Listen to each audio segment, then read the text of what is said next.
So, good morning, good afternoon, good evening, wherever you are in the world. Welcome to the final session of the Bhagavad Gita course. Today, I have few things planned. I'll go through it one by one. Om Sahana Vavato Sahanau Bhunaktu Saha Viryam Karavavahai Tejasvi Navadhitamastu Ma Vidvishavahai. Om Shanti Shanti Shanti Jnananandamayam Devam Nirmala Spatikakritim Adharam Sarva Vidyanam Hayagrivam Upasmahe. So, welcome back to the session. We have run through all the 700 shlokas of the Bhagavad Gita. We also had a wonderful two-part session looking at the highlights of the Bhagavad Gita along with some trivia as well, which was very engaging and gave a nice overview of what we have studied.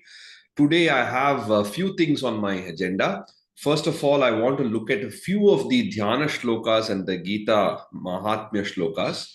I won't spend too much time with it because these are mostly laudatory and from a later period, but some of them are very nice. So we'll quickly go through that. Then I want to share a few, book recommendations for anybody who's interested to read further something related to this, and a couple of next steps, and if there are any comments or feedback or something, then we'll take that up. So to start with,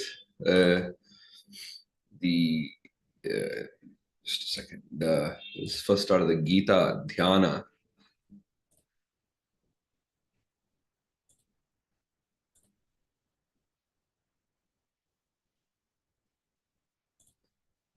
So you can see my screen, right? So I've not taken all the shlokas. I've selected a few which are very nice. And I will not go into too much detail because these are pretty straightforward and it's more laudatory in nature or invocatory in nature. So the one very popular shloka is Om Parthaya Pratibodhitam Bhagavata Narayanena Swayam Vyasena Gratitam Purana Munina Madhye Mahabharate Advaitamrita Varshinim Bhagavatim Ashtadashadhyayinim Ambatvam Anusandadhami Bhagavad Gita Bhavadveshinim. So you can see that this is in a much bigger poetic meter. Unlike in Gita, we saw shorter ones, 8 syllables per line, Dharma Kshetre, Kurukshetre, Samaveta Yutsavaha. So 8 in a line. Here we have 19 syllables in a line. This is a meter called a Shardula Vikridita. So basically, it says it was taught by Bhagavan Narayana himself to Partha. Then Vyasa, who is the sage of the Puranas, he recorded it and placed it in the heart of the Mahabharata. If you see, Mahabharata has 18 parvas, starting from the Adi Parva all the way to the Swargarohana Parva. Almost in the middle of all the action in the Bhishma Parva, he has put the 6th Parva, he has put the Bhagavad Gita. It is the nectar of Advaita. Here, of course, this poet is partial to Advaita, but Gita has got all kinds of possibilities. You can take verses that are close to Advaita, close to Vishishta Advaita, close to Dvaita. All these verses are there. As long as we don't take a verse and force fit it into our preferred school of thought, we are safe, because Gita itself has all the possibilities. And it has 18 chapters. It destroys all the material attachment. So, Bhavadveshini, right? And it's Bhagavad Gita is like a mother, and I meditate upon this mother. Then there's another very nice verse which says, Namostute Vyasa Vishala Buddhe Pullara Vindataya Patra Netre Yena Tvaya Bharata Taila Purnaha Prajvalito Jnanamaya Pradipaha. So, salutations to Vyasa, who has got a Vishala Buddhe, a very expansive intellect, and Pullara Vindataya Patra Netre, so wide eyes like wide petals of a lotus in full bloom. And Yena Tvaya, by you, the Bharata Taila Purna. So you fill the Jnanamaya Pradipaha. So you fill the knowledge lamp, the wisdom lamp, with the Mahabharata oil, and you lit it with the wisdom Pradipa. So Pradipa is the kind of master lamp that lights all the lamps. So this knowledge lamp is filled with the oil of Mahabharata and lit with the Pradipa of wisdom. Then we have another one which says Prapanna Parijat. It should be Parijataya, possibly. Anyway, Prapanna Parijataya Totra Vetraika Panaye Jnana Mudraya Krishnaya Gitamrita Duhe Namaha. So, Parijataya, Prapanna Parijataya. Okay, one who grants the desires of those who submit to him. Totra Vetraika Panaye. So he's got this. Totra is this kind of thing which used to control the horses. So to rein the horses. And the Gita Amrita and Jnana Mudraya, he is in the Jnana Mudra, which is the posture of meditation. And Gita Amrita Duhe Namaha. So he is the one who is the milker of the Gita nectar. And in the Kathopanishat, we have a very nice metaphor of how the chariot itself is the body, the charioteer is the buddhi, and the horses, the indriyas are the horses, the manas is the reins to hold the horses, and the path in which the horses are, the chariot is going is all the sensates, and the Bhagavan is the owner of the chariot. This kind of metaphor comes. So like that, the reins are very important because that is the mind which is controlling the sense organs. So he represents that aspect of the buddhi and the intellect, and buddhi and the manas. So this is another verse. Then, of course, the very, very famous one, Sarvopanishado Gavo Dogdha Gopala Nandanaha Artho Vatsaha Sudhir Bhokta Dugdham Gitamritam Mahat. So if all the Upanishads are likened to cows, and the cow herd, or the one who is milking the cow, is the Gopala, who is the cowherd boy, Krishna, and the calf is Partha, the one who is to be consuming the milk, and the people who are the noble ones, Sudhi. So good intellect, Sudhi Bhokta. So the one who are the people of good intellect or noble intellect are the consumer, and the milk, Dugdham, is the nectar of Gita. The great nectar of Gita is the Gita Amritam Mahat. So, of course, like Dr. Sri Krishna was mentioning the other day, not only does the Gita have the essence of Upanishad, it also has something more to add. And of course, it is true that there are certain things in the Upanishad that are not captured in Bhagavad Gita. For two major things pointed out by Dr. Ganesh in one of his lectures, noteworthy. One is the idea of the Avastha Traya, the three states of consciousness, the wakeful state, the dream state, and the deep sleep state, Sushupti. This, which is discussed in great detail in the Brihadaranyaka Upanishad, doesn't make its way to the Gita for some reason. And another idea is the concept of Pancha Kosha, which is in the Taittiriya Upanishad, that is the Annamaya Kosha, the level of food, Pranamaya Kosha, level of energy or breath. Then we have the Manomaya Kosha, which is the level of thought, and Vijnanamaya Kosha, which is the level of experiential wisdom, and Anandamaya Kosha, which is the level of happiness. So the gradation is in that kind of a format, the five koshas. This is also a concept which is very important in the Upanishad, is not there in the Gita. But there are some ideas in the Gita, especially the Nirlepa Karma and the very detailed study of the Nirlepa Karma, which is not present in that clarity in the Upanishads. So it's good to read both Gita and Upanishad, basically. Then this is another very nice verse, which is giving the overview of Mahabharata in some sense. He says, Bhishma Drona Tata Jayadratha Jala Gandhara Nilopala. Some people have a version Nilotpala, which doesn't make too much sense. Nilopala is a better reading. Shalya Grahavati Kripena Vahini Karnena Velakula Ashwathama Vikarna Ghora Makara Duryodhana Vartini Sotirna Khalu Pandavarnavau Nadi Kaivartaka Keshavaha. So the Pandavas are in a very fragile boat and they are trying to cross a river which is very dangerous. So Bhishma and Drona are kind of the banks of the river, somewhat helpful to them. Jayadratha is the water, which is very, very turbulent. Gandhara, that is Shakuni, is a rock which comes, sometimes the boat will crash into a rock. Shalya is like the alligator. Kripa is like the tide. Karna is like the waves of the water. Ashwathama and Vikarna are the ghastly crocodiles. And Duryodhana is like a whirlpool, just trying to drag them in. Yet Pandavas crossed this great river because they had Keshava or Krishna as their boatman.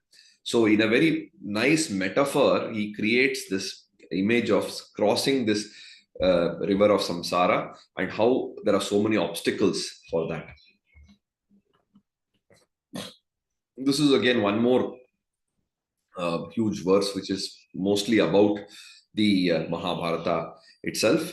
So he says, Parasharya vachas saroja mamalam gitartha gandotkatam nana khyanaka kesaram harikatha sambodhana bodhitam loke sajjana shatpadai raharaha pepiyamanam muda bhuyad bharada pankajam kalimala pradvamsanam shreyase. So Parasharya. So Parashara is son of Parashara. So Parasharya Vachaha, the words of Parashara's son, which is the words of Vyasa, which is the Amala Saroja, the untainted lotus of the Mahabharata, endowed the rich fragrance of the meaningful Gita and the pollen of various sub-stories, the vitality of various sub-stories taught in the form of the Harikatha, the sacred tales of Krishna.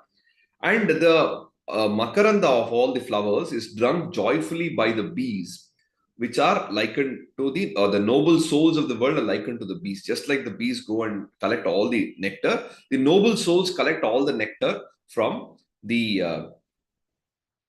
Mahabharata, the lotus, and they spread out all the pollen, right, of all the sub-stories. They spread the values around, and they are cleansing the dirt of Kali Yuga, and may that bring the welfare to everybody.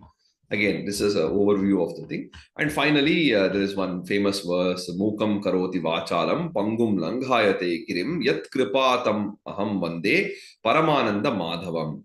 So my salutations to Madhava, who is the supreme bliss personified.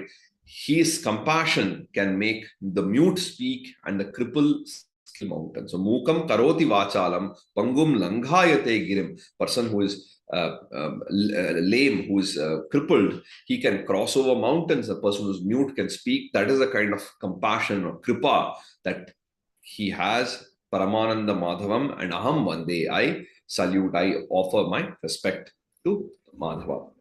So these are some of the Gita Dhayana Shlokas. Let's look at some of the Gita Mahatmyam Shlokas.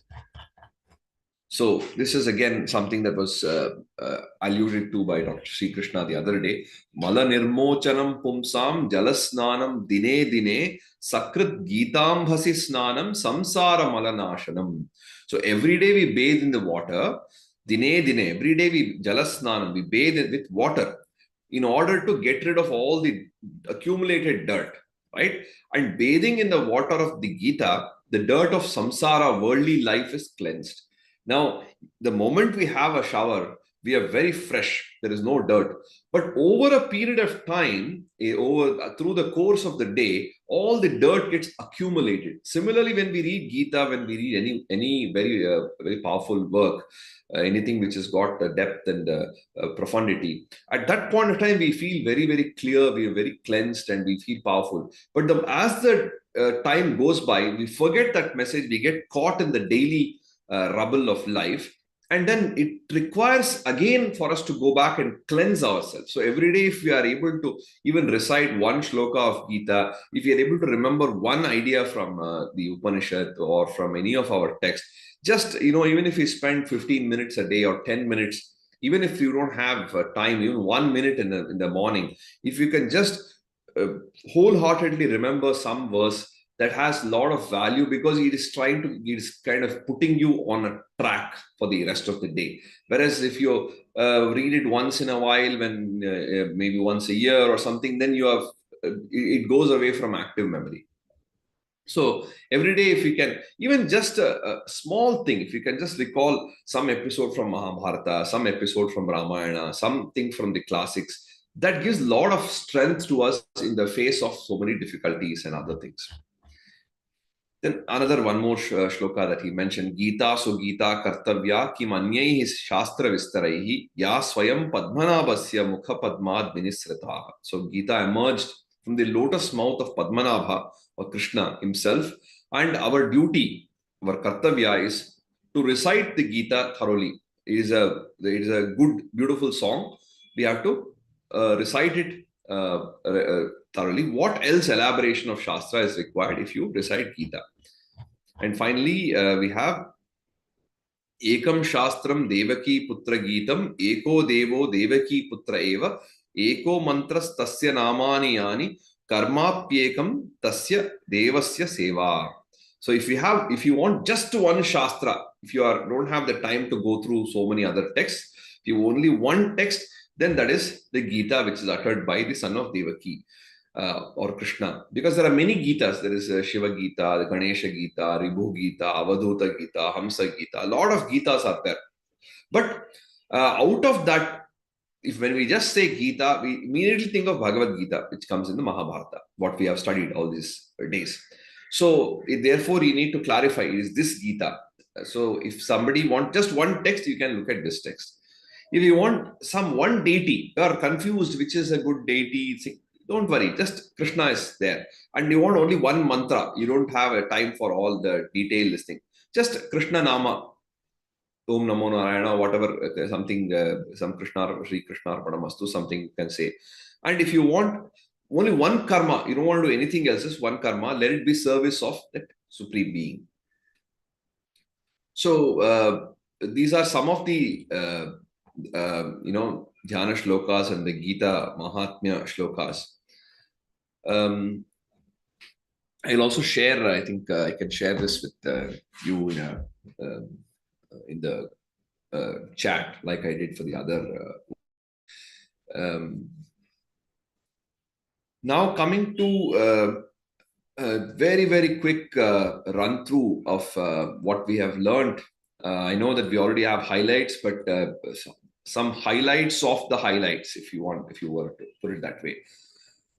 Most important thing, if you have, let's say, you had some people may feel, oh, it was very nice. 3 months we attended this course, but now I don't remember much. When I was attending, it was very nice, but now I seem to have forgotten much. There is some Krishna Arjuna Samvada, it happens, and it's very good, but I don't remember. It may happen, right? In that case, there are just few things that are very, very important, like a highlight, which I'll not take more than a few minutes. I try to wrap it up so that it's in a capsule. The first and most important learning from Gita, if you ask me, is the opening lines of Krishna himself. Just Klaibyam Masmagama Partha na etat tvayi upapadyate Kshudram Hridaya Daurbalyam Tyaktvottishta Parantapa. So first thing is, you must have courage to face the world. If you don't have courage, all the other things become secondary. The first thing is, why should we are facing so many troubles, so many difficulties on a daily basis. The first thing should be not to consider that as, oh my God, this has happened to me. Why has this happened to me? What is the reason for this? We get into immediately to the self-pity mode. And Gita teaches us not to do that. First of all, face your challenges, face your fears, your obstacles with courage. When you have the courage, then everything else is possible. So that very, very important message, he says, the big Gita is first face whatever problem you have, you must have courage. Then you can go to something like Uddhared Atmanatmanam Natmanam Avasadit. You elevate yourself by your own efforts and don't put down yourself, because you are your only friend and you can be your worst enemy. Once you're clear, once you have courage, then the next step is you are identifying your Swadharma and working in an activity that brings you enjoyment, that gives you joy. Because when you are doing something you like, you are less inclined to think about the future, less inclined to think about the past. There is a greater opportunity for you to be immersed in the present activity. When that is the case, when you're doing something you like, then naturally you are going away from the attachment to the possible rewards, attachment to the results of the action. Then you realize that, okay, you're doing what you like, and there are 5 factors that determine the outcome of every action, out of which the individual, the situation, the tools available, the way in which he uses the tools are somewhat under our control. But the fifth unknown force is beyond our control. So there is no point in thinking about the future. There's no point in fretting over the past because we can't change it. We try to do our activity as much as possible, focusing on the present moment, doing what we like. Another big teaching is that whatever we are doing in the world, we are a part of a very, very large system of various animate and inanimate beings in the world. We are not some island. We are not living in some space capsule with no dependence on everybody. We are always, as long as we have body, we are dependent on the world. Even if you are living in a forest, you are meditating, you are depending on the largest of the forest. You are depending on some fruits or some roots or something, vegetables that grow there to survive. You are depending on the wild animals not coming and attacking you. You are depending on the tribals not coming and killing you. So you are, as long as we have a body, we are dependent on others. We recognize that we are part of a bigger system. So we try to give at least as much as we take. We are always taking. That is a given. Even if you don't do anything, you are taking. You're taking the air, you're taking the water, you're taking food, but trying to give back a little bit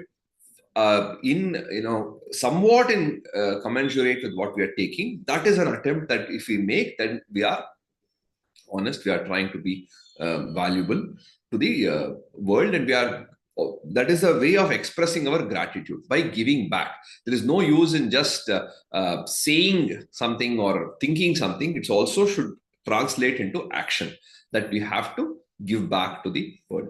So these are some of the major highlights of the Gita. If you forget everything else, just remember the idea of nirlepa karma and this working for larger benefit as much as possible. Then I think everybody will have their own favorite shloka. Everybody will have their own takeaway. And in a work like Gita, it is a work which has got so many ideas. We need not take everything.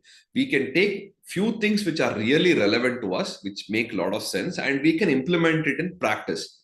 As long as what you're taking is not from first chapter, because that is Arjuna's words, which is the words of a deluded person. Anything you take from Krishna's words, then it's generally safe. A lot of times, if you say, oh, in first chapter in Gita, it is said you should do all the Shraddha. If we don't do this, we'll get into trouble. That is the word of Arjuna and not Krishna. So we take what Krishna has said, and anything, whatever is suitable to us, we have the freedom to take. That is also given to us in the Gita itself. Yathechasi tatha kuru. So do whatever you like. After a thorough examination, without leaving out any details, after you examine thoroughly, then you are free to take your own decision. This is an important assurance of the Gita. And there's another aspect of Gita also, which I didn't cover. Of course, I've been always accused of giving it a secondary treatment, which is related to bhakti. So bhakti is also very important. So somebody who is not applying the jnana, who's not taking the jnana marga or bhakti marga, there's a ready assurance in the Gita that you do your work sincerely, don't worry about anything, you will be taken care of. So whether he says yoga kshemam vahamyaham, or whether he says nahi kalyana krit kaschit durgatim tata gacchati, or trayato mahato bhayat, that verse in the second chapter. So always he's giving assurance that people who do good things, who do in the right manner, put the right effort, they will get the result, because they are taking care of the first 4 factors that determine the outcome of an action. They're taking care of that to a good extent. So in case you are not interested in karma marga or jnana marga, then just surrendering to the Supreme Being without worrying about anything. So a person who has real bhakti will not have worries. Because the moment you have real faith in the Supreme, He will take care of me, no problem. Then worries will go away, your ego will be purged. Then you will get the same state where a jnani who says, oh, I have to do nirlepa karma, let me not be attached to the work, I will focus on the action, not on the result. Whatever the state he attains through that path, the same thing is attained by bhakti, by somebody who completely surrenders. So, bhakti, the test for bhakti is to see if the person is really calm and peaceful. If they are not agitated, if they are not troubled, if they are always happy, then that means that they are having the bhakti. So bhakti's marga is there, the jnana marga is there, and the karma marga is there. These are just like three different paths, three different routes to take to the same destination. There is no hierarchy of it. One route may be more convenient for one person, and another may be more convenient for another person. So roughly, I mean, of course, there are so many details like Sattva, Rajas, Tamas, and then there's idea of the natural infrastructure in the 4th chapter. There's idea of Dakshinayana, Uttarayana in the 8th chapter. The Vibhuti Yoga is the 10th chapter. The Vishwarupa Darshana. A lot of things are there. But in a nutshell, these are some of the core ideas. And of course, I invite all of you to go through the Gita once again and try to pick out something that you find very close to your heart. Maybe you can select 5 or 10 shlokas at the most, or even one, whatever you like. Try to take it and write down in a piece of paper the original in Devanagari script or Kannada script, whatever you are comfortable with, or even Roman script. Write it down in a piece of paper and also write down the meaning and keep that as a thing on your desk somewhere, so that is there for constant meditation, constant reflection. So even when you come in the morning and sit at your desk, you look at that first thing in the morning and just think about it, read that once and just think about it a couple of times and just see what it means in your life. That is a wonderful way to start your day, wonderful way to get your things kicked off. So that's just a small suggestion for you. Now, with regard to the books, I will send you again on the WhatsApp group some of the books. Dr. Sri Krishna and I have worked on 4 different Gita books. Okay. First one that came out is called the New Bhagavad Gita, which is basically a verse translation, verse by verse. We have given the translation in English. And original shlokas are given separately at the beginning of the chapter. But otherwise, if you only knows English, you want to read the translation, it's just verse by verse. Then we did a version called the Easy Bhagavad Gita, where the entire thing was condensed into a sort of running text. So every chapter has got a prose passages of about 3 or 4 pages, and it's a small book. We have covered the entire Gita for people who just want a quick reading to know the essence of it. Then we did a complete Bhagavad Gita, which is a 1 page. We have the original shloka, the English transliteration, word for word meaning, the translation, and the extra notes in some cases. 2017, to celebrate the 70th Independence Day of India, we did a coffee table book called Song in Pictures. So we collaborated with the 7 photographers. Many of them are friends of ours. And we selected 70 shlokas of Gita and 70 photographs. So one side there is a photograph, one side there is shloka of the Gita with the translation. So that is just a thing for 70th Independence. We wanted to do something. So these are the 4 works that are available. In addition to that, I would, this one book that recently I co-wrote with Shatavadani Dr. R. Ganesh, which is the Essential Sanatana Dharma, which gives an overview of our tradition. And it's a small book, in about 70 pages, the whole tradition is explained. Then another 100 pages, we have a lot of notes and additional material and things like that. That is a book that if you are interested to know about the Hindu tradition itself, it's a kind of a attempt at a primer on Hinduism. Finally, there's a book I mentioned to you also earlier in the course called Nirakarana, which is a novel by Dr. S.L. Bhairappa, who's India's foremost novelist. He writes in Kannada. He has written some of the most popular works of the 20th century. And this book has been translated into English by Professor L.V. Shantkumari and Arjun Bharadwaj. That's also available.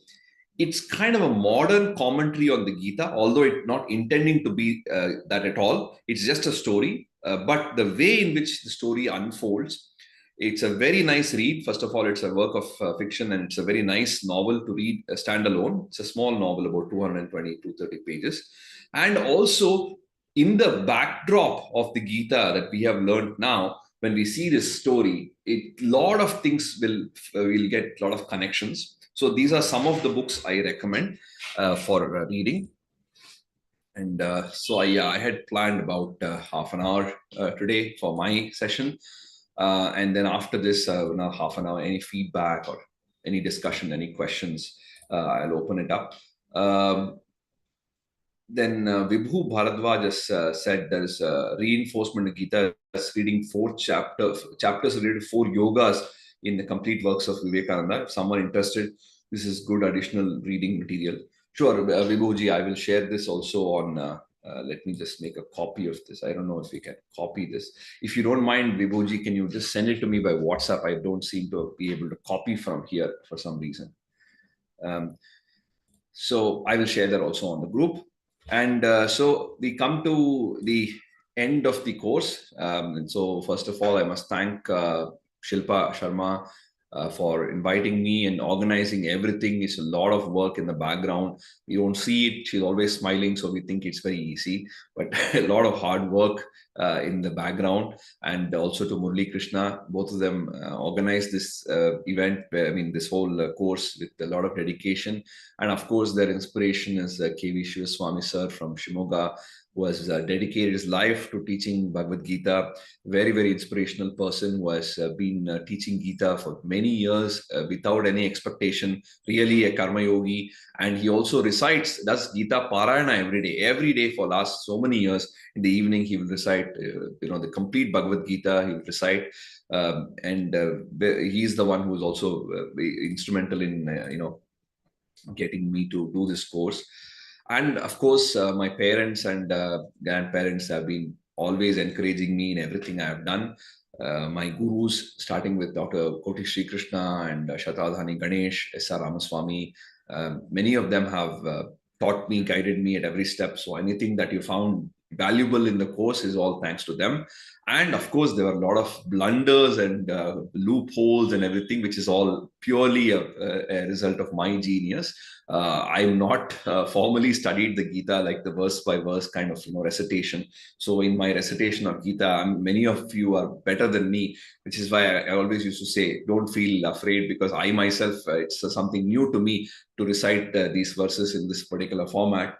But of course, I have been reading the Gita for many years, so I'm familiar with the text, with the words of the text. But I always try to implement whatever possible, and it has transformed me definitely greatly. When from the time I first read it to now, I am much more comfortable and relaxed and peaceful, and I take things in their stride. So there is no doubt it has transformed me, which is why I have a lot of conviction in the Gita that it has the potential to serve as a kind of guide to anybody who is interested to learn. So with that, thank you so much. We will stay in touch. In future, the next steps, of course, my idea is at least starting from day after tomorrow, tomorrow being election day in India, there is a lot of, everybody's going to be busy with their TV sets. So starting from Wednesday morning, every day I'll just again put the translation of every chapter in the WhatsApp group. So use that as an opportunity to just spend about 15 minutes to read through that chapter and think about, and maybe if you find something interesting, just make a note of it. So every day like that, for the weekdays, I'll put all the 18 chapters, the complete text. And that will give you a chance to go through one by one every day the chapters. And subsequently, you are on your own. You figure out what's the best way to stay connected. Maybe later in the year, early next year, I'll definitely try to put together something else. I'll also see if there are other people who are interested, like my friend Arjun Bharadwaj and others who may be able to do a course, or if we can do something jointly, we will discuss about it. And if you have something specific in mind, like I know some people like Professor Vedavyas told me, he want to study Upanishads. So one is of course the 10 principal Upanishads. But if there's anything else that you like to study, if I know if I have studied it, I can definitely do a course, or I can find somebody else who's well versed in that and see if we can arrange it. Always I'm counting on the support of Shilpa and Murli for everything. So we'll plan something. So thank you once again. It's been a great pleasure, great learning experience for me. And I had a fantastic time. And I hope some things you found something interesting. You have given me your precious time. So although, like I said, the course may be free in terms of money, but it costs a lot of time of yours, which is very valuable. So you're paid for it with your time. And if you're able to take something back, there is nothing more that's going to make it worthwhile for me. So thank you once again. And very, very grateful for all your wonderful messages as well, which is on the group and otherwise. So great pleasure. And I now open it up for any comments, and especially if there is any feedback. That is what I'm more interested. This could have been done, that could have been done, any way to improve myself, because the first time I'm doing a course like this, which is thorough thing of the 700 shlokas. So the floor is open. We'll take about half an hour and go through it. So Dr. Raju, you have raised your hand. Thank you so much. You may not see me well.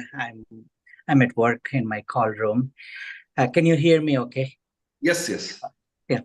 Thank you. Thank you so much for doing this. I cannot resist saying this. So Sri Krishna is like Krishna. Sri Krishna. And Hari Ji, you are like Arjuna. I think we heard Bhagavad Gita from both. Every day from you, and last couple of days from Krishna Garu. We're so fortunate. And I'm not exaggerating, by saying this. And Arjuna and Krishna himself says that he himself is Arjuna. Vrishninam Vasudevosmi, Pandavanam Dhananjaya. So we have seen a practical perspective, a contemporary perspective, and a non-intimidating way of studying Gita, and more practical and easily applicable. And you have been specifying so well, so much, that Gita is for all, but all of Gita is not for everyone. So wonderfully said. Swalpamapyasya dharmasya trayate mahato bhayat. And Krishna himself says, there is no one dearer to him than who spread this message to everybody. So thank you so much. Thank you so much. Thank you both of you. And then I leave with one request. If possible, the same group and then more people, once a month, Sri Krishna Garu or you, maybe one chapter. So next 18 months, one chapter, just a message, or a summary of it, or taking few verses from it and then giving the message of the chapter. So spread over 18 months. And I love to ask Sri Krishna Garu to teach us more.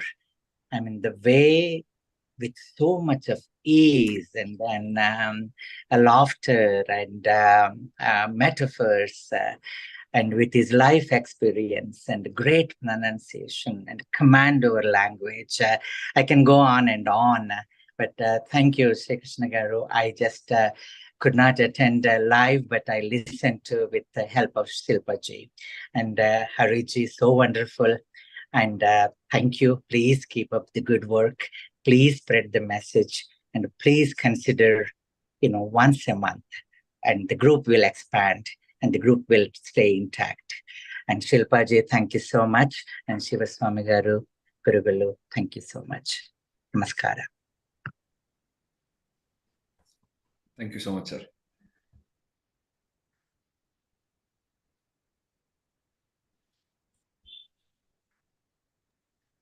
If anybody else would like to share anything, please go ahead. You should be able to unmute yourself.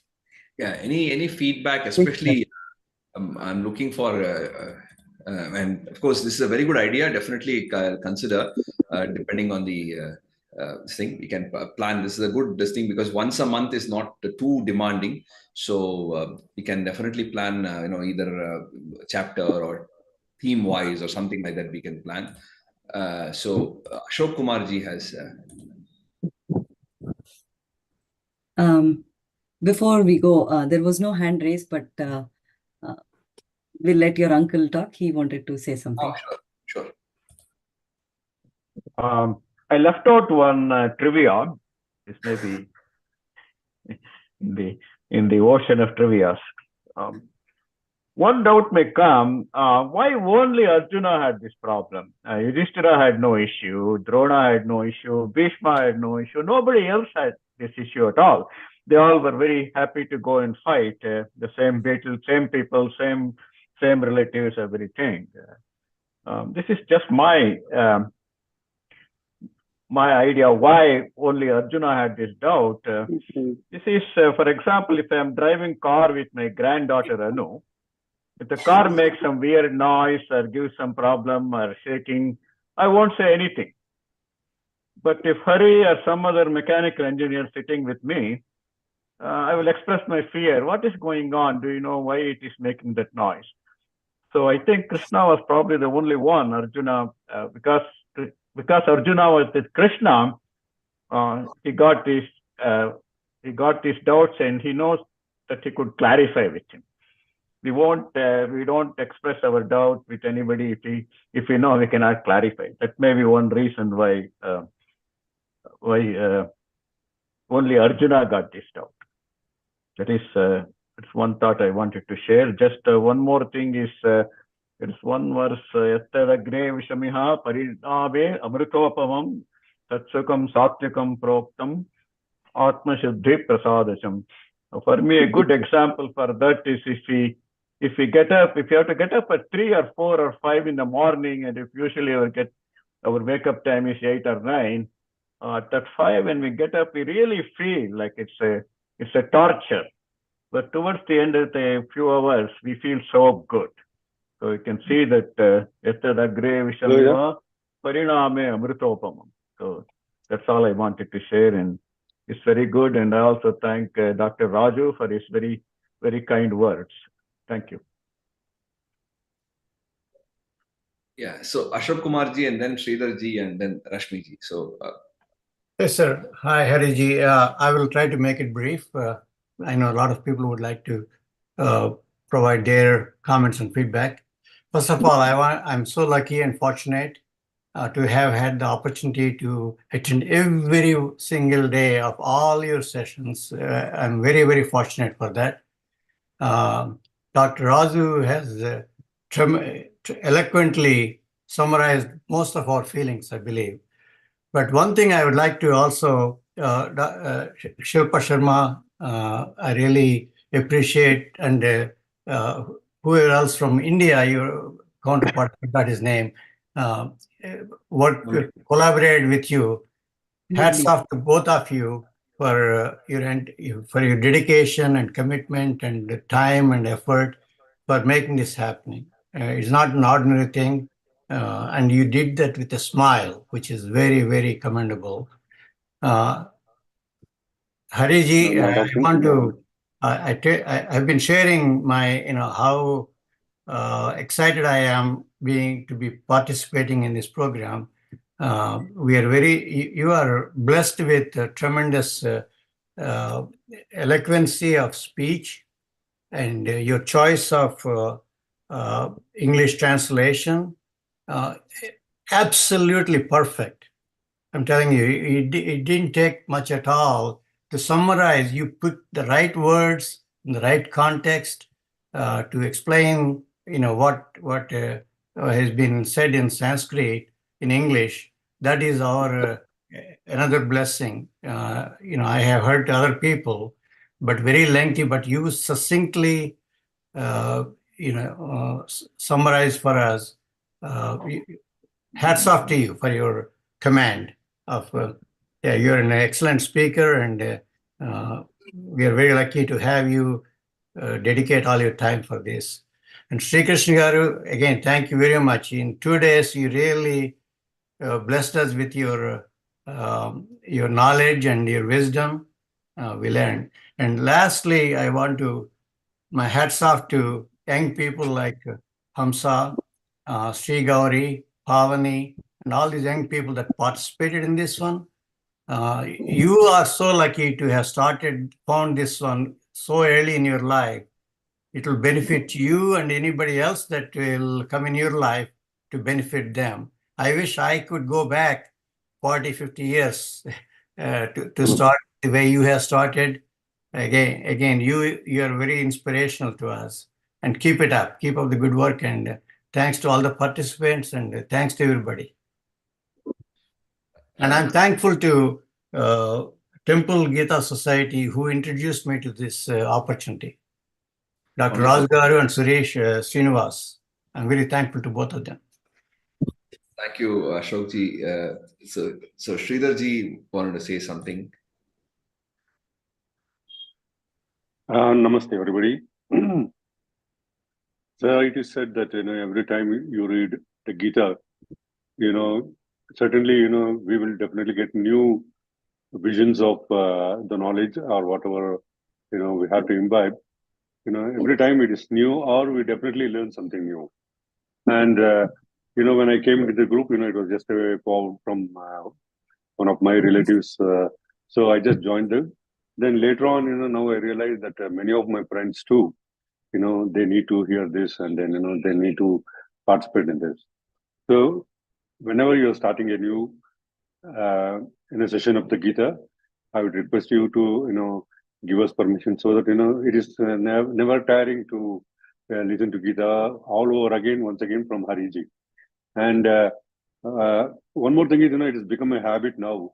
And then from tomorrow, we may or we may not, but all these days we were glued to the mobile, so that we were listening to this, and then it was a good reward for hearing to all these things. So once again, I request you, and as you said, whatever the things you are doing, it's very good. I would like to thank the entire team for bringing out this so beautifully. And then as Ashokji had told, everything was such perfect timings and perfect narrations, etc. So it is one of the best I have ever heard of this. So once again, requesting the team and Hariji to include me, and whenever you're going to start a new session, I would like to hear all over it once again. Thank you, sir. Thank you very much. Thank you, Sridharji. Just one point is that whatever the classes have happened so far, that will be made available on YouTube, the entire thing. The reason we were restricting for only 1 day, 24 hours is because to cultivate the discipline, we know that it's available online. We may tend to say, okay, I will have a look at it sometime, and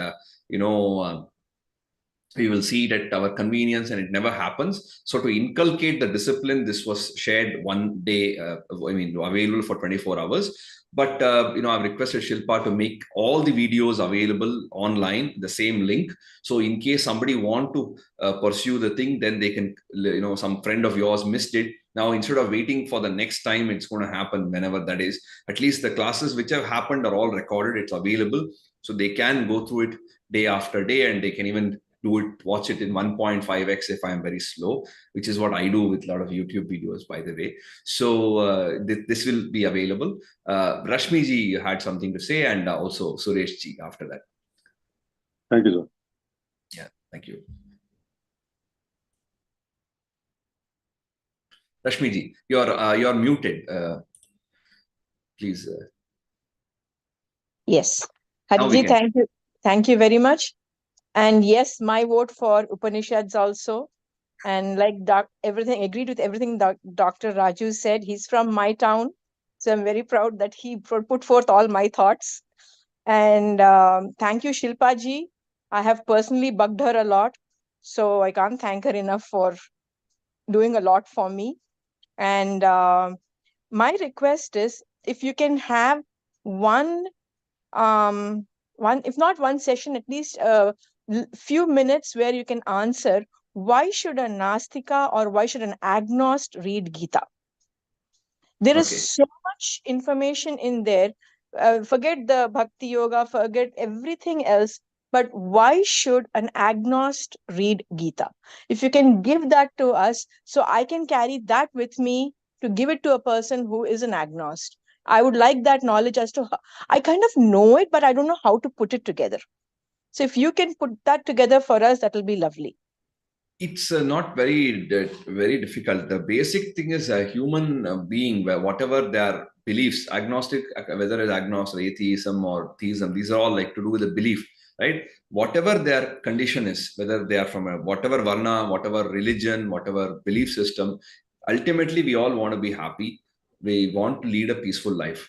That's a basic human condition. So there are a lot of observations of human nature that is in Gita, which has nothing to do with religion or belief. Like, for example, this 5 factors that determine the outcome, or Yes. the fact that we can only control our actions, we can't control the, future and the results, or the fact that we have to upgrade ourselves by our own efforts and we should not put ourselves down.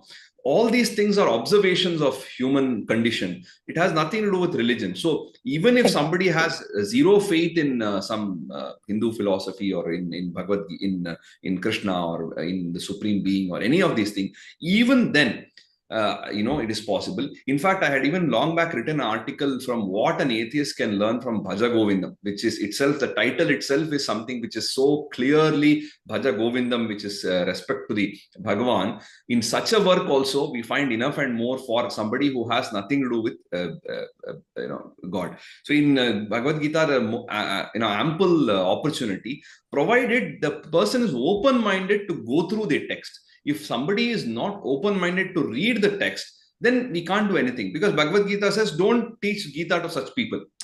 Whereas if they are interested to learn, then if we teach them, it is a jnana yajna. So if we follow the precept of Gita itself, if they are interested to learn, if they are interested to go through, they can always take it up. So in any class, in any wedding feast, right, we go and sit in front of a plantain leaf, a mele uta. We will not like all the dishes. We will like something. We will say, give me extra vada. We'll say, I don't want something kosambri. Oh, give me one more jalebi. Oh, I don't want this paratha. Whatever. You have our choice. There is no meal, no this thing where everything is very, very tasty for our thing. It's very rare. So like that, we can pick and choose whatever we want. So if you agree with it, you put a tick mark. If you don't agree with it, you skip it and go to the next. So if somebody reads it like that, they can definitely find benefit. Only they need to have an open mind. So if they don't have an open mind, then there is whether it doesn't matter what their background is. So this is a small, short answer to your question.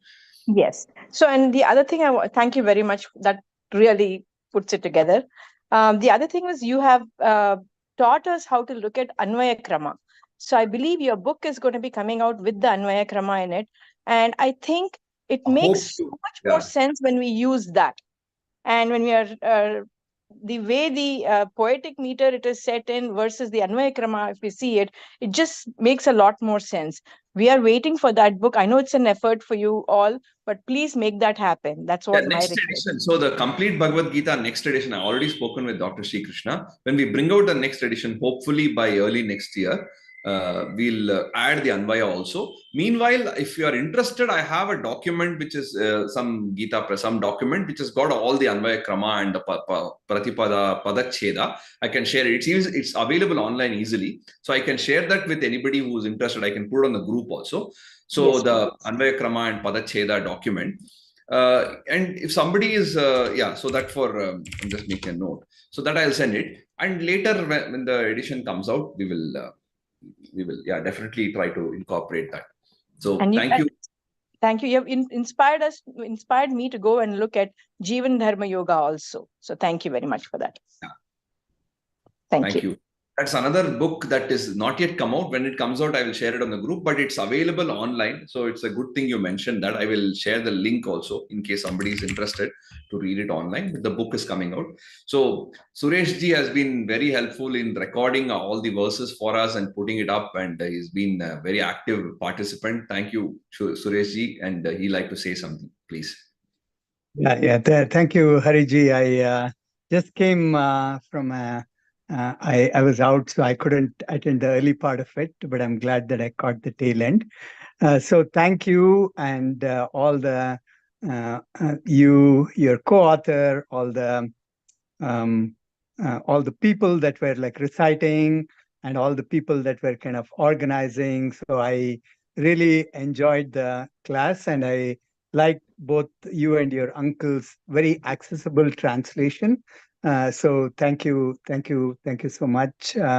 Um, and I also really appreciated you sending out the notes every day. So that was almost like having been in the corporate world for so many years. So it was like meeting minutes. So I would eagerly be waiting for it. I think you hardly disappointed us by not sending it. So I really appreciate you sending. And so if there's anything that we can do to help you, do let us know. So I have a couple of suggestions.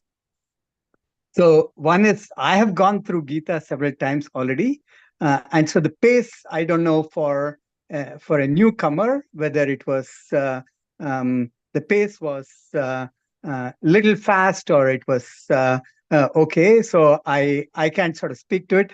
It worked for me perfectly because I knew like all the verses, and I was eagerly looking for some of the translation as well as kind of different stories that you had.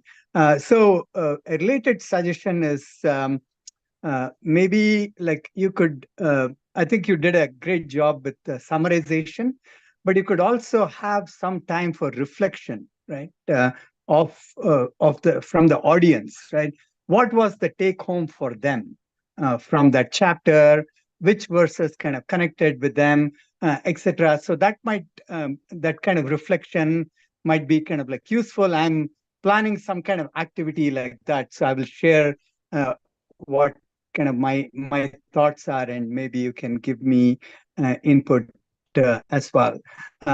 So I think that's the only suggestion, and I'm glad to hear that the Anvaya Krama will be like available, and then you're also making all the YouTube things available. So those were two other requests that I had. So I really appreciate that you're making those things available, because like everyone else, I was not able to kind of go to all the classes. I try to be there for as many as I could, but I did miss some. But thank you once again for blocking off a huge chunk of time. And I know it's a significant effort.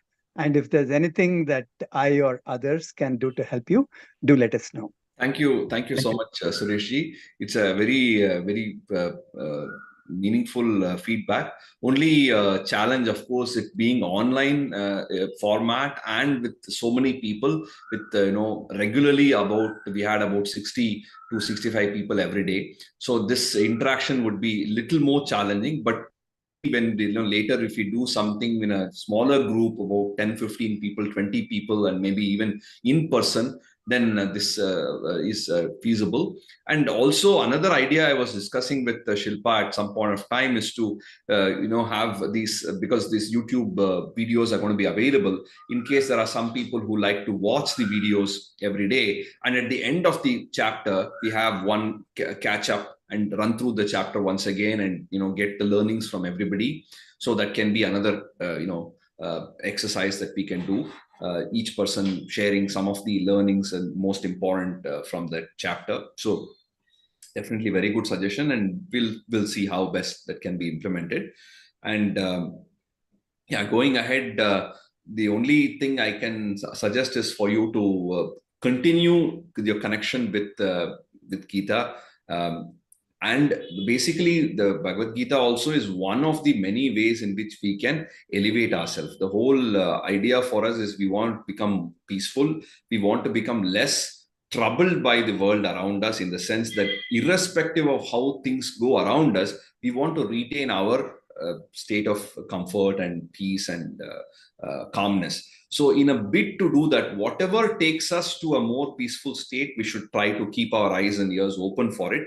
And whether it is meditation, whether it is yoga, whether it is drawing, music, whatever kind of brings you to that very, very comfortable, peaceful state, you should keep your eyes out for that and try to implement it. And like I said, little bit of time every day, if we take one verse or something and read the text. And now that we have been used to this time, you have that kind of earmarked for this. Out of this 1 hour, it may not be possible for everybody to give that 1 hour because you thought of it as a 3-month course and the time is done. You use that time for other things that you have planned.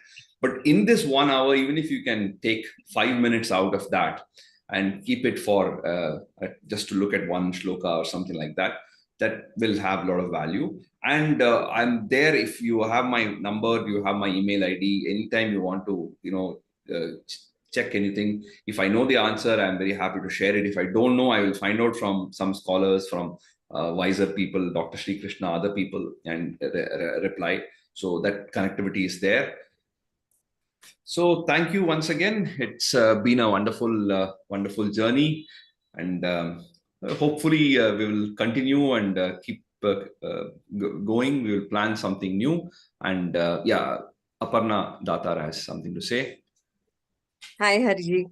I can't thank you enough. It has always been very nice to listen to you, and this Gita experience is really enriching. I wouldn't take much time, but thank you so much for all this, and thank you, Shilpa, too. Thank you. And Aparna also was reading along with our course. She was reading the Jnaneshwari. So at some point of time, I want to connect with her and look at what the Jnaneshwari says. So thank you so much for your comment. And yeah, so good.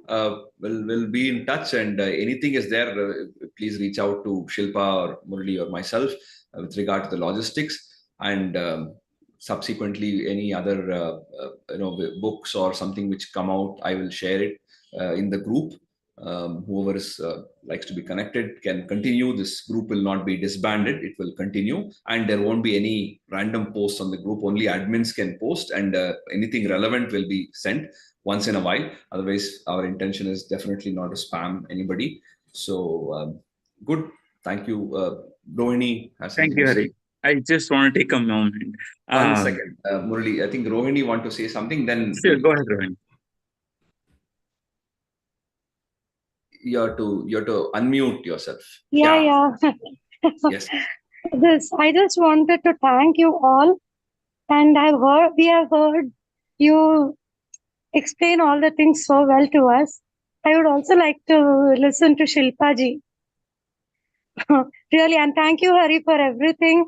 Thank you, Shilpa ji, and all the people who have helped in making this success. So I would also like to ask Shilpa ji how she felt through her journey, because I think she has not expressed anything till now. Thank you. Thank you, Rohini. Yes, so we'll get Shilpa to say something. But for Shilpa and I think Sri Lakshmi, they run a course for children. They do a Bhagavad Gita course for children. So they've successfully completed a few courses. So in case they are doing anything for children, then we'll also probably put it on the group, and you can share it with your friends. They are, I think, doing it through stories. And of course, the children's batch, Hamsa and Pavani and Gauri, will not be allowed. They'll be too advanced for that. So it's for children, both in age and mind. So yeah, Murali want to say something, and then Shilpa, of course, we'll invite her to say a few things in the end, so we can wrap up. We are 3 minutes beyond time, but I'll request another 10 minutes of your time on the last day. Yeah, Murali, please. Thank you, Hari. Murali, let me go first. ನೀವೇ last ಹೋಗ್ರಿ. ಗುರುಗಳೇ ನೀವೇನಾದ್ರು ಹೇಳೋದಿಲ್ಲ? Thank you, everybody. You have attended full Bhagavad Gita in English by Hari Ravi Kumar.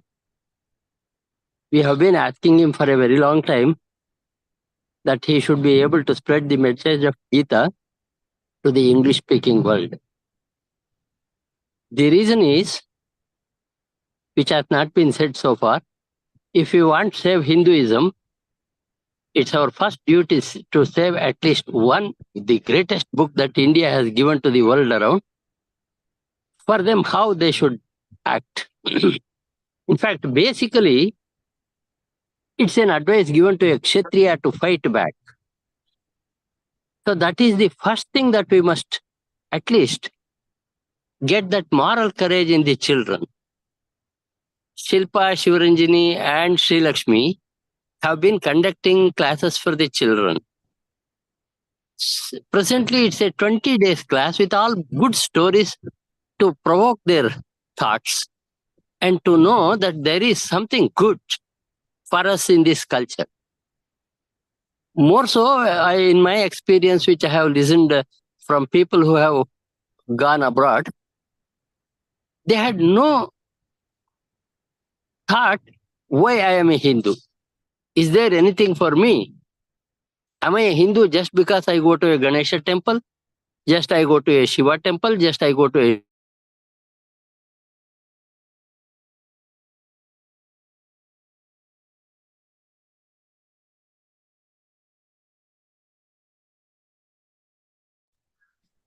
I think we lost Shivaswami Guru. So there's some lag of this thing. Huh. Am I okay now? Am I okay now? Yes, sir.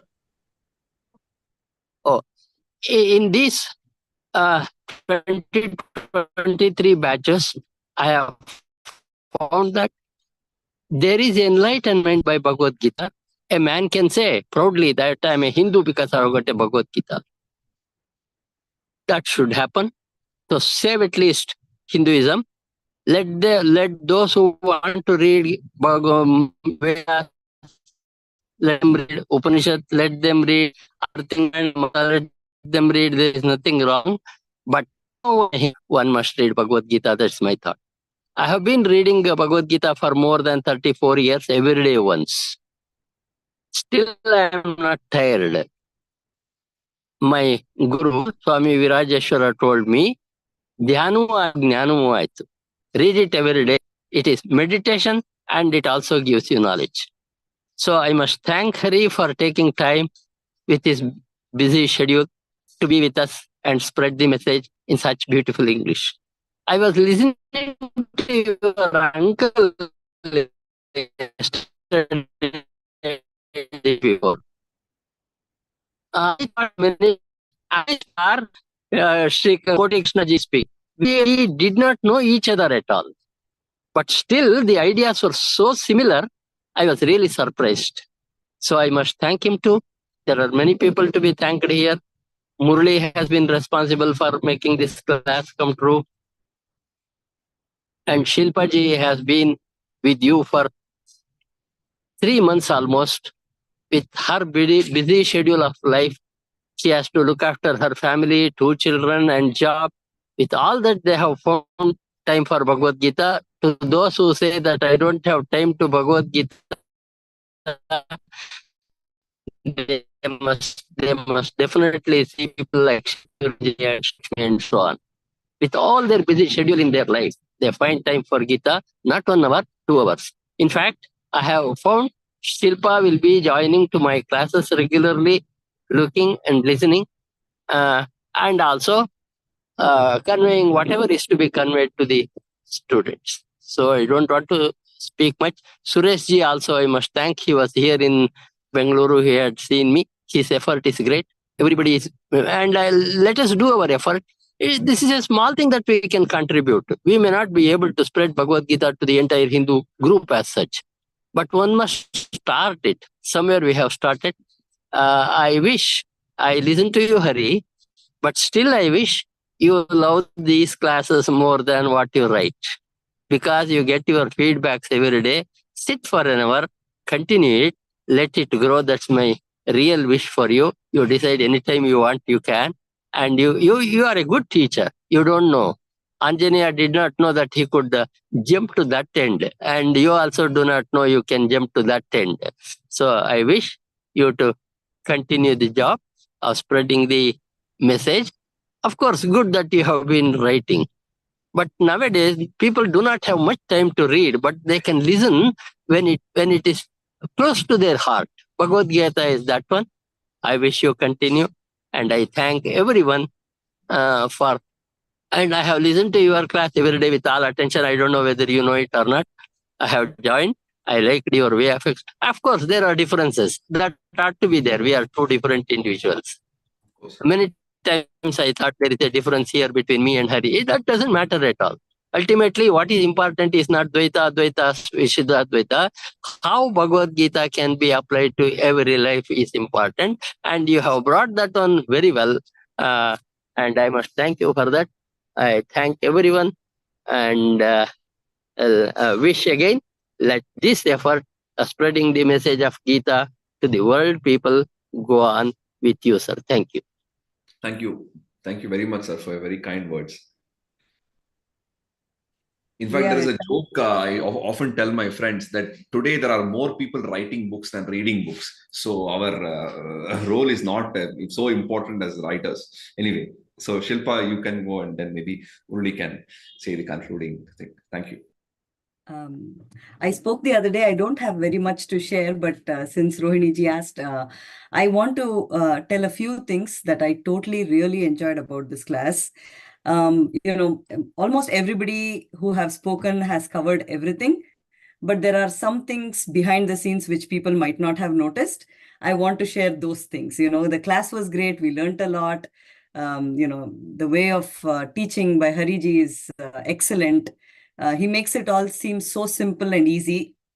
And even though my mother tongue is Kannada and I enjoy listening to Gita in Kannada, there were some places when I first learned Bhagavad Gita in Kannada, there were some things that were not very clear for me. And at that time, when I read or referred to the complete Bhagavad Gita, just hearing that same thing in English suddenly made it very clear for me. I think maybe having learned English as the language in school, it probably helped me understand certain nuances. It was easier. So the book itself is amazing, and it is to the point. If you guys have not had the chance to buy a book, I strongly suggest that you buy the complete Bhagavad Gita book. Right now, I think the current version is not available, but hopefully very soon Hariji and Kotiji will have it up on the shelves for us to pick it up. So, just using the book itself was amazing. And then when I went to India, I got a chance to meet Hariji in person. And, spending even just a little bit of time with him made me realize that, he's a bandara of knowledge. There is so much to tap into and so much to gain from there. So I'm really happy that I got to talk to him several times. And I'm so glad that this class happened. Like everybody has mentioned, this was no easy feat. Blocking off his calendar for 3 months, finishing up all his other assignments so that he could block his time now and do this class was no joke.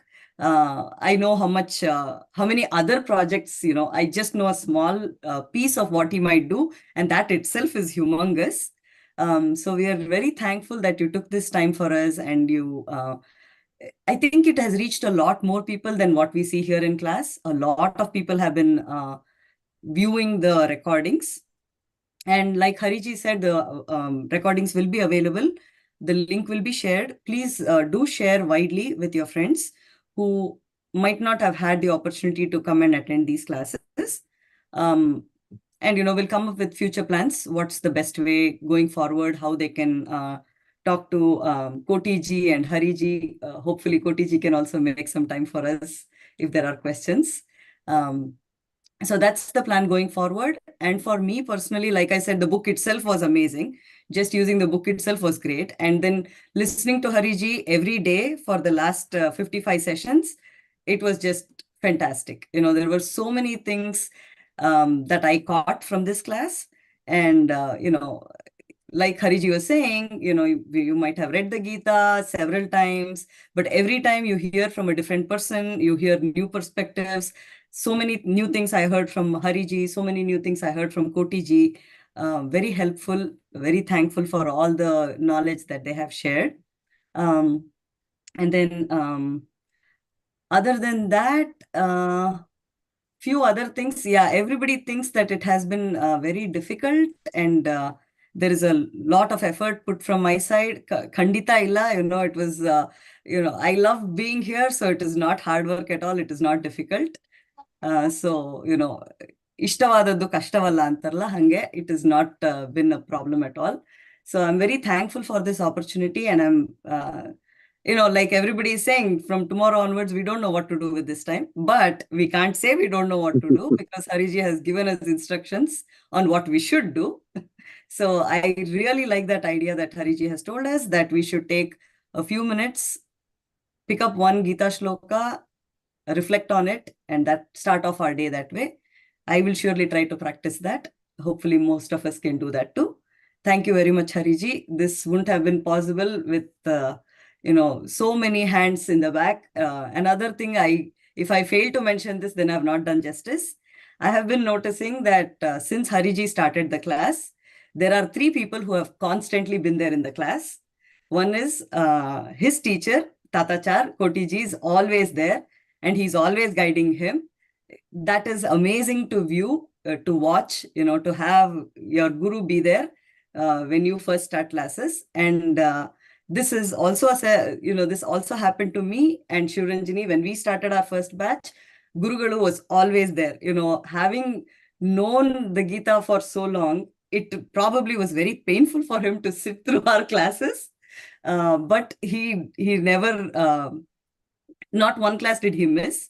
So we are very thankful for that, for Gurugalu for guiding us in each of our classes, and what we did, what went well or what we could change, giving that kind of feedback, and seeing the exact same thing Kotiji doing for Hariji was amazing. And the other 2 people who were also here continuously was one Dr. Raju and another one was Gurugalu. All 3 of them such well-versed scholars in Gita, but they sat through the whole thing. These are the only 3 people that I know. I'm sure there were more people that Hariji can let us know, but these 3 people that I know who have learned the Gita and digested it and spreading the message to everybody, they were there constantly and guiding. This is fantastic to take away. Thank you, Hariji. Thank you, Kotiji. Thank you, Gurugale. Thank you, Dr. Raju. Very happy to be here. Thanks for very kind words. Murali, Thank you, Shilpa. I think there's very little left for me to say. The day of Mahashivratri still feels like yesterday. That's when we started the class, right? And time just flew. And I think that was the quality of teaching explanation that we got from Hari. There's no doubt that we can say anything about Gita in itself. It has stood the test of time for thousands of years. But what kept us going through this time immemorial or immortal knowledge was how well Hari was walking us through it. So I still remember it was several months ago at Malleshwaram railway station. We were sitting and having a cup of coffee where Shivaswami Gurugalu said, Hari, you must teach Gita in English. We need somebody who knows Gita very well and can teach in English. There are a lot of people waiting to have that knowledge. You should be tasked with it. And at the pat of an eyelid, Hari said, sure, I can do it if you say so. But I'll need some time to wrap up my projects and prepare and start. So by now, it's already evident how well-versed Hari is about Bhagavad Gita. So it's not just about reading or knowing or by-hearting the verses, right? The most important aspect of being able to impart the knowledge of Bhagavad Gita is to be able to have lived it. So, it's life sciences. It is something that matters to our everyday life. So somebody who's actually just memorized it cannot be able to explain it as efficiently. So by now, it's very evident how well Gita has gone through Hari and how well he's been living it. And that is the only reason how he was able to so seamlessly, walk us through in all these days. And I think in some sense, we should also probably be thankful for that 4th less known curse of Talakadu, which came true through Hari and Kotiji, for which we are through which we got this opportunity to listen to Hari, read the books by Hari and Koti ji, and be able to learn Gita. So I'm really thankful. I think all of you have already said a lot about the class. One additional aspect is, in spite of having written like 4 different books on Gita itself and having lived through it, and it's so well imbibed in his life, in spite of that, Hari has taken the effort and time to prepare for each of the classes, the content, the translation, what needs to be gone through. So it kind of shows the amount of attention to detail that he gives, the amount of commitment that he has in preparing and making sure that every single person in the class, irrespective of which side of the spectrum they are in, like very well known, very well versed with Gita or the otherwise, are actually able to get something out of it, get the fullest, so he can reach there and deliver it to them. So all that effort and everything actually shows from how well the classes went and how well everybody have been able to take back home. So thank you very much, Hari. And one additional aspect that I also want to call out is Gita is often, referred to as, I've heard a lot of people say, this phrase called Kabbinada Kadale in Kannada. It means it's something that is very hard to understand or digest. It's like, in literal translation is it's iron nuts that you cannot bite or chew or throw away. But all throughout these 55 days, Hari has proven that to be wrong. In a very easy translation, it means something for every one of us, and it's very simple, and that's for everybody who is attending the classes or who is listening to Gita for the first time. I think this would be the most beneficial outcome. There is something for me that I can bring to my life and make my life better. Very simple aspects, and Hari has also shown small little ways, like taking the saying of little drops make a mighty ocean, like one single asana every day, one single pranayama or one single shloka. Just take small bits every day, and then neha bikramanashosi, right? Like it will eventually, like the shloka says, it will accrue to it. I think so. That makes it very easy that you don't have to take the stress to remember all the 700 verses, remember all the concepts, and try to become a great man overnight. Every little small efforts would actually keep accruing to it. So that was that was very encouraging for a newbie who would come and who would want to make their life better. So in a nutshell, I think overall it was, and I'm really very thankful on behalf of everyone to Hari and to Koti ji for guiding Hari and for imbibing all this great knowledge to all of us. So thank you very much, everyone, and I want to thank all of you to have taken out this 1 hour. Like Hari, Shilpa, and many people said, it's not very easy to take that 1 hour out every day to make sure that I dedicate this, and this shows the dedication, and that is what would eventually accrue to great learnings that we would get. So all of you have with great interest come and sat in these classes and listened to it and are taking something back home. So it is very encouraging to see this, and any efforts that have been put behind the scene to organize these and to run these would only be proven worthy, because when we see everybody continuously and with dedication coming in and attending these. So thank you very much. I also want to take an additional moment to thank Shilpa in addition with everyone else, because also, although Shilpa says it is nothing, we all can imagine when you have 2 kids at home, there's like you have to take care of the home and cook breakfast, lunch, dinner, pack for them. Kids are going to school. Husband is there. They're also going to office, and I'm taking care of daily chores. In addition to that, there are all the normal things like watering your plants and cleaning out the dishes. Nothing that we can escape in life from the usual everyday mandatory tax that we have to pay. In addition to all of that, she attends 3 or 4 classes. She's continuously on the phone for 3 to 4 hours, or at least 1 to 2 hours every day, talking about the different classes and how they needs to be organized, how each of the other classes are running. And she's conducting 2 classes every day, teaching Bhagavad Gita to kids through stories. And she also teaches Kannada at this institute called Gurukula once a week. We all have 24 hours in a day. She easily makes it appear that you can extract 48 hours out of the 24 hours without an effort. So it is a lot of effort to having to sit through and get dedicating time through all of this. And you can see not a wrinkle on her forehead, not a single line of stress. And I think all of this is the result of how well Bhagavad Gita has worked. So I think we also have a role model set in front of ourselves that we can see how far we can go and achieve if we are continuously dedicated to Bhagavad Gita. So of course, that huge thanks and to Kshira Swami Gurugulu. He's been teaching in Kannada. In addition, he is the reason who said, Hari, you have to teach, and that's the reason why we are all here. So thank you very much, everyone. I think it was a great experience, and all of you have given great feedback on where we can focus on next and some additional ideas, which means that we're going to have a couple of more phone calls where we are discussing on how well, how we can focus on and where and what we can focus on next. So thank you very much. Thank you, Hari. Thank you, Kotiji. Thank you, everyone. Great pleasure. Thanks, Murli and Shilpa, for very encouraging words.